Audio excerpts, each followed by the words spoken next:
Nahimo kong grade 1, 5 years old pa ko.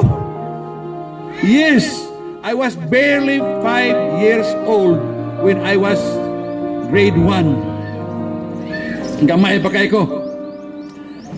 Ha? Kaluoy sa Diyos, second honor pa to.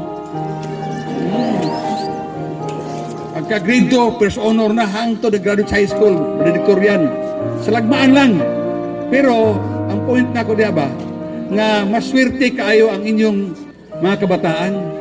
Kaya kung ako mismo, nga wa kaagig kinder o daycare, nakakabot anang nagraduha, abogado tang valedictorian, number 4 sa bar, sa lagbar po kayo ito.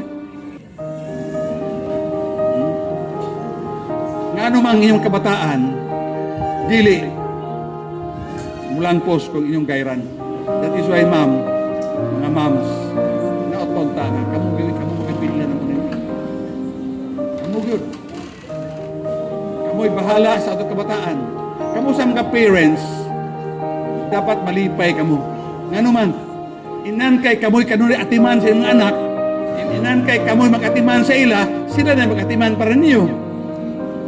Itudluan pag unsay maayong basic foundation alang sa ilang pagtubo sa mga panahon.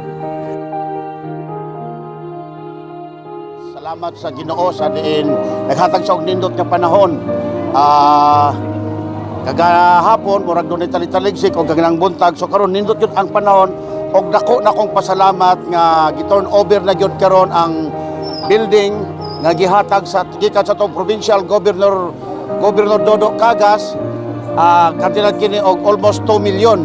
Dako kayo kini kapuslanan sa mga kabatan-onan nga nagpuyo ning dapit sa Purok Coconut, Sambra Subdivision, San Miguel, Digos City. Thank you.